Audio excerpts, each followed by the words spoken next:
ఈ దినమందు దేవుడు ఒక నూతనమైన కోణంలో వాక్యం ద్వారా మనల్ని బలపరుస్తూ ఉన్నాడు.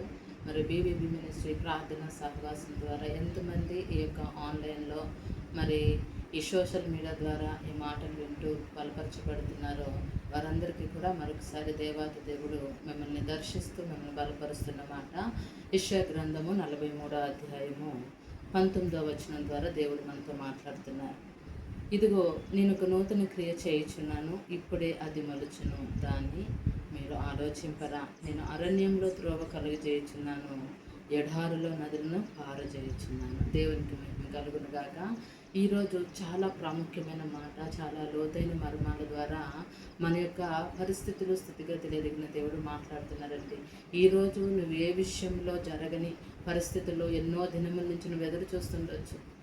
నా జీవితం ఇదే విధంగా కొనసాగుతుంది, నా జీవితంలో ఎటువంటి ఆశీర్వాదం లేదు, నేను చాలా దుఃఖకరమైన పరిస్థితుల్ని నా జీవితం అంతా మరి వెళ్ళబోస్తున్నాను, నువ్వు బాధపడుతున్నావేమో. కానీ ఈరోజు మాట్లాడుతున్నట్టు దేవుడు ఏంటంటే, నేను ఇదిగో ఒక నూతన క్రియను చేయుచున్నాను, నీ ఎడల ఆయన ఒక నూతన క్రియ చేయబోతున్నాడు. దేవుని బిడ్డలారా, మీరు విశ్వసించినట్లయితే, ఈ మాటలు మీరు నమ్మినట్లయితే ఖచ్చితంగా ఆమెనని మీ యొక్క జీవితంలో పలకండి. ఎందుకంటే ఈ మాట ద్వారా ఒక నూతనమైన క్రియ నీ జీవితంలో నువ్వు ఎన్నో దినముల నుంచి ఎదురు చూస్తున్నవి జరగని మరి భయంకరమైన పరిస్థితులు, ప్రతికూలమైన పరిస్థితులు, నువ్వు ఊహించని క్రియలు, ఇంక ఇది జరగదు నా జీవితంలో అనుకున్న అనుభవాలు నీకు ఉన్నాయేమో. కానీ దేవుడు ఈరోజు నీతో ప్రత్యేకంగా మాట్లాడుతూ ఉన్నాడు.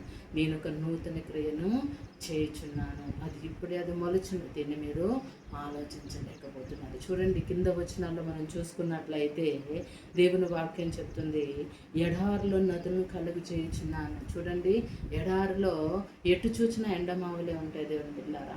అక్కడ మరి త్రాగటానికి నీరు అనేది దొరకదు. కానీ అటువంటి యొక్క పరిస్థితుల్లో ఆ యొక్క స్థితిలో కూడా దేవుడు ఏమంటున్నాడు, ఎడారుల్లో నదులు నేను ఇస్తున్నాను. ఈనాడు ఎడారి లాంటి నీ జీవితమే కావచ్చు, ఎండమావ లాంటి అనుభవాలే కావచ్చు, ఎటు చూచిన దిక్కు తోచిన పరిస్థితులే కావచ్చు, కానీ ఆయన ఏమంటున్నాడు, ఎడారుల్లో నేను నదుల్ని ప్రవహింపజేస్తున్నాను. ఈనాడు ఎడారి లాంటి నీ జీవితంలో కూడా ఆయన గొప్ప కార్యాలు చేయబోతా ఉన్నాడు. అలాగే ఆయన ఇంకొక మాట మాట్లాడుతున్నారు దేవుని యొక్క వాక్యంలో, దేవుని యొక్క సన్నిధిలో ఆయన నిన్ను బలపరుస్తున్నారు. ఏంటంటే, అడవి జంతువులను, అడవి కుక్క నిప్పు పోలు నిన్ను కనపరుస్తాయి. చూసారండి, దేవుని యొక్క వాక్యంలో దేవుడు మనతో సూటిగా మాట్లాడుతూ ఉంటాడు.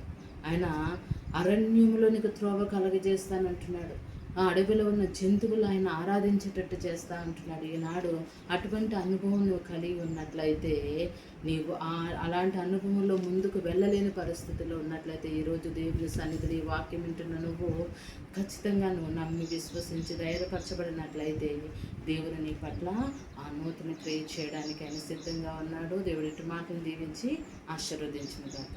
ఆమేన్. అందరికీ వందనాలు.